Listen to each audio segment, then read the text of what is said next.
From Anshe Sfard Beth El Emeth Congregation, it's time to take 10 Minutes for Torah with Rabbi Joel Finkelstein. Welcome to our discussion of Parshat Tetzaveh, the centrality of the Menorah. If we look at the beginning of Parshat Tetzaveh, we have a surprise.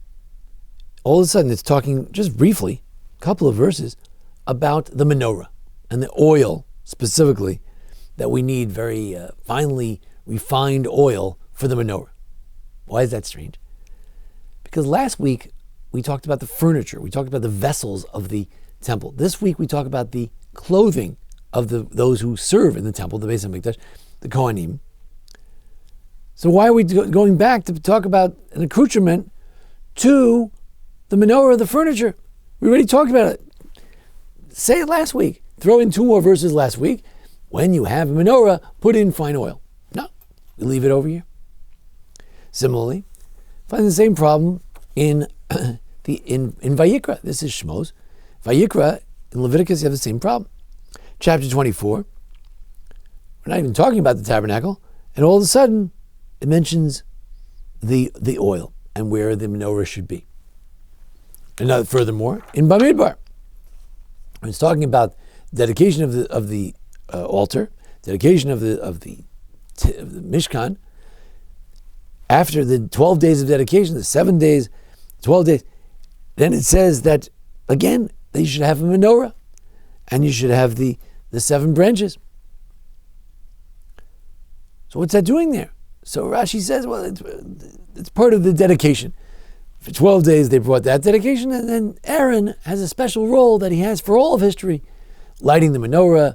Ramban explains in Hanukkah time, the Jews will light the menorah, menorah will be lit forever. Sacrifices sometimes you have sacrifices, sometimes you don't. So there are 3 places where the menorah is singled out as something special. In Vayikra there is also the table there, but the menorah comes first. Why is the menorah singled out as something so special?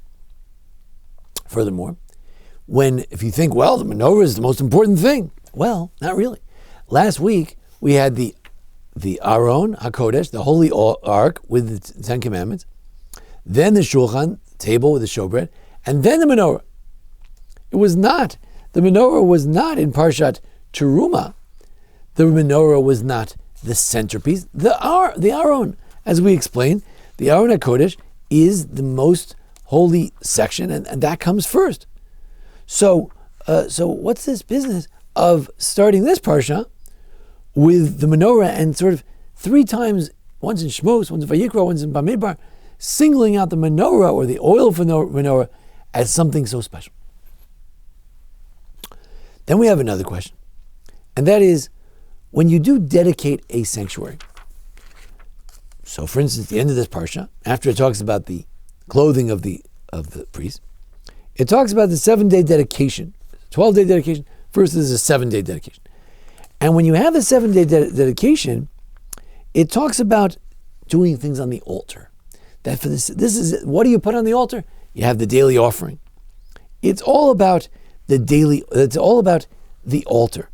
And then there's a special section at the end of the parsha that talks about the altar of the incense, different altar.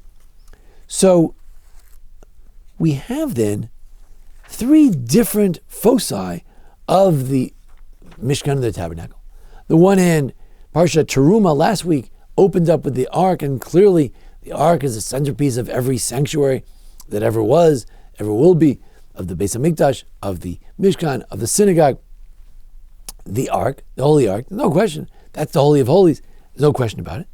On the other hand, we have 3 times the Torah singles out the menorah as if the menorah is the main thing. And you can prove it even further. Because in Zechariah, when they talk about the image of the next temple, of the second temple, it's a menorah. Why isn't the image of the second temple an ark? Well, they didn't even have an ark, number 1, so sometimes you don't have an ark. Number 2, somehow, no, it's not the symbol. The symbol of the second temple was the menorah. And on Hanukkah, we also have a dedication. This week's parsha, they dedicate the tabernacle. On Hanukkah, we dedicate, that's the word Hanukkah means dedication, we dedicate the what? We usually say in the song that we say when we light the candles, we say that Chanukah HaMizbeach, that it's really the dedication of the altar. That's what we usually assume, that it's the dedication of the altar. And that's what it says in the end of this parsha, that there are all these things that they have to do on the altar because they have to dedicate the altar. It's all about getting the sanctuary going. How do you get a tabernacle going? You got to bring offerings. Where do you bring offerings? On the altar. And every morning you got to bring it on the small altar, the golden altar, the incense. So what is the main dedication? Is the main dedication of the menorah? Is Hanukkah the story where they dedicated the altar, like it says in the song? Or no? The Hanukkah is a time, everybody knows, Hanukkah is all about the menorah. That the menorah represented the dedication, rededication of that temple. So which one is the main thing? The altar? Or is it the menorah? So we have to realize that there are three symbols here. And some of them seem to overlap, and that's the problem. The Torah symbolized by the ark, no question about it. Who can question that? The Torah is symbolized by the ark.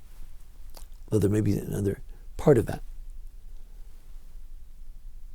The Mizbeach represents the avodah, the worship of God.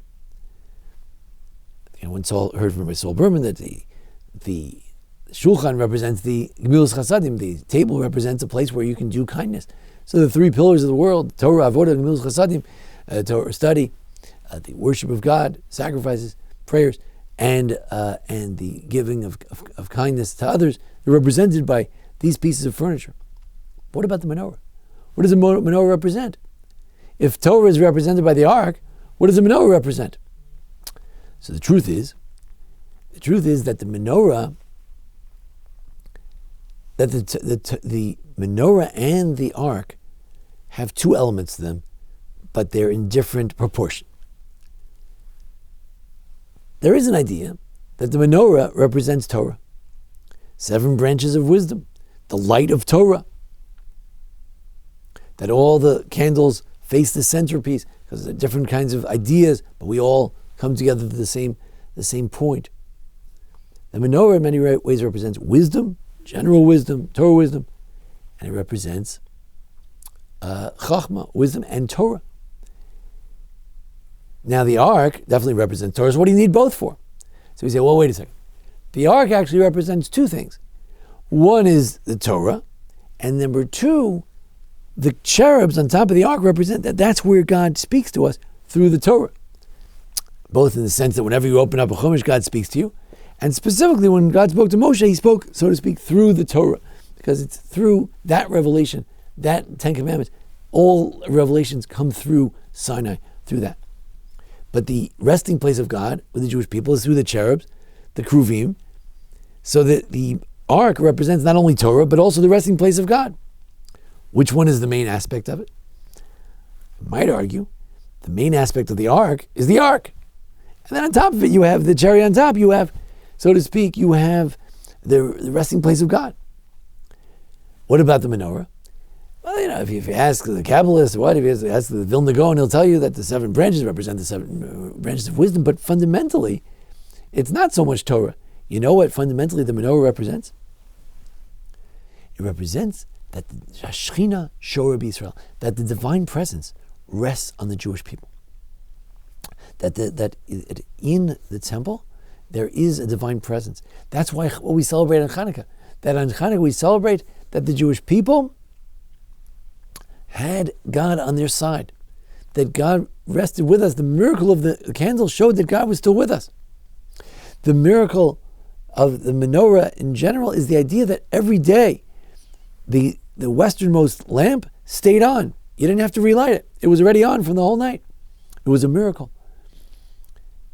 What do these miracles represent? The Hashchina Shor B'Yisrael, that the divine presence rests in Israel.